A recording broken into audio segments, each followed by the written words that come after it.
Մեր պահանջն է մեր երեխաները արտաշիլները բերենք ստե։ Մենք չենք կարողանում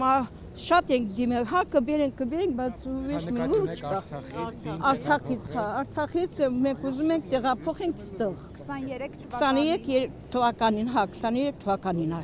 Բացի կառավարությունից որտեղ եք դիմել, ինչ պատասխաններ եք ստացել։ Դիմել ենք, դաժե ասենք պարոն Փաշինյանի կողքն գնանք դիմենք, իրեն էլ ասենք չեն ընդունել։ Հիմա էլ ասում եմ, մեր արտաշիլիմների նամակը չկա։ Մենք գրել ենք, ստե ուղարկել ենք, պարոն Ալբազյանի ինքը եղել է, ինքը ամեն ձևի մեզ ընդունել բան, հիմա որ պարոն Ալբազյանը չկա, դուրս է եկել, ոչ մեկը մեզ չեն կանչում, ասում կամ արտաշիլիմների համար, կամ անհատգորածների համար։ Բայց ում համար է գնացենք զոհվել, որ ոչ մեկը զոհվածի ծնողների տեղը չի իմանում։ Որ ասում են խաղաղության ենք գնում Ադրբեջանի հետ, դուք սա ինչպես եք պատկերացնում։ Չենք կարողանա Ադրբեջանի հետ, թուրքերի հետ ոնց